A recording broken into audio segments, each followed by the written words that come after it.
ಸೌಹಾರ್ದ ಸಹಕಾರಿಗಳ ಒಕ್ಕೂಟದ ಉದ್ದೇಶಗಳು ಹಾಗೂ ಕಾರ್ಯ ಶ್ಲಾಘನೀಯ. ಗುರುನಾಥ ಜಾಂತಿಕರ ವಿಜಯಪುರ ಒಕ್ಕೂಟಕ್ಕೆ ಸಹಾಯಕ ನಿಬಂಧಕರನ್ನು ವಸೂಲಾಧಿಕಾರಿಗಳಾಗಿ ಸಂಯುಕ್ತ ಸಹಕಾರಿಯಿಂದ ನೇಮಕ ಮಾಡಿ ವಿಜಯಪುರ ಜಿಲ್ಲೆ ಸೌಹಾರ್ದ ಸಹಕಾರಿಗಳ ಸಾಲ ವಸೂಲಾತಿಗೆ ಅನುಕೂಲ ಮಾಡಿಕೊಡಲು ಗುರುನಾಥ ಜಾಂತಿಕರ ಹೇಳಿದರು. ಸೌಹಾರ್ದ ಒಕ್ಕೂಟಕ್ಕೆ ಬಸವೇಶ್ವರ ಸುದ್ದಿ ಮಾಧ್ಯಮ ಸಹಕಾರ ಮಹಾಮಂಡಳ ಅಧ್ಯಕ್ಷ ಹಾಗೂ ಕರ್ನಾಟಕ ರಾಜ್ಯ ಸೌಹಾರ್ದ ಸಂಯುಕ್ತ ಸಹಕಾರಿನಿ ಇದರ ಆಡಳಿತ ಮಂಡಳಿಯ ಸದಸ್ಯರೂ ಆದ ಶ್ರೀ ಗುರುನಾಥ ಜಾಂತಿಕರ್ ಭೇಟಿ ನೀಡಿ ಮಾತನಾಡಿದರು. ಈ ಸಂದರ್ಭದಲ್ಲಿ ಅವರಿಗೆ ಒಕ್ಕೂಟದ ವತಿಯಿಂದ ಸನ್ಮಾನಿಸಲಾಯಿತು. ಒಕ್ಕೂಟದ ನಿರ್ದೇಶಕರ ವತಿಯಿಂದ ಕನಿಷ್ಠ ಪಕ್ಷ 1 ತಿಂಗಳಲ್ಲಿ 2 ದಿನ ವಿಜಯಪುರ ನಗರದಲ್ಲಿಯೇ ಪ್ರಕರಣಗಳನ್ನು ಇತ್ಯರ್ಥಪಡಿಸಲು ಅವಕಾಶ ಮಾಡಿಕೊಡಲು ವಿನಂತಿಸಲಾಯಿತು. ಇದಕ್ಕೆ ಸ್ಪಂದಿಸಿದ ಜಾಂತಿಕರ ಅವರು ಸಂಯುಕ್ತ ಸಹಕಾರಿಯ ಮಂಡಳಿ ಸಭೆಯಲ್ಲಿ ಚರ್ಚಿಸಿ ಸೂಕ್ತ ಕ್ರಮ ಕೈಗೊಳ್ಳುವುದಾಗಿ ಭರವಸೆ ನೀಡಿದರು.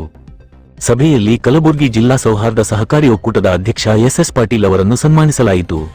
ಇದೇ ಸಂದರ್ಭದಲ್ಲಿ ಗುರುನಾಥ ಜಾಂತಿಕರ ಅವರು ವಿಜಯಪುರ ಸೌಹಾರ್ದ ಸಹಕಾರಿಗಳಿಗೆ ಬಸವೇಶ್ವರ ಸುದ್ದಿ ಮಾಧ್ಯಮ ಸಹಕಾರ ಮಹಾಮಂಡಳ ನಿಯಮಿತ ಬೆಂಗಳೂರು ಇದರ ಷೇರುದಾರರು ಆಗಲು ಕೇಳಿಕೊಂಡರು.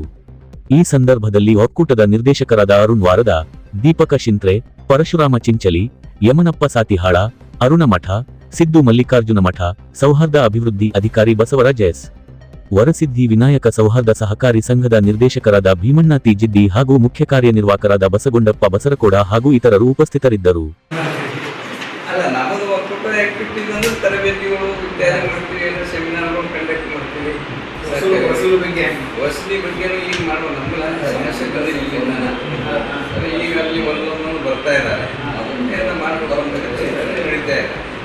ಮಾತುಕತೆ ಮುಗಿಸ್ತಾ ಇದ್ದೀವಿ ಅಂತ ಕೇಸ್ ಫೈಲಿಂಗ್ ನಮ್ಗೆ ಯಾವೂ ಇಲ್ಲ ನಮ್ಮ ಜಿಲ್ಲೆಯಲ್ಲಿ.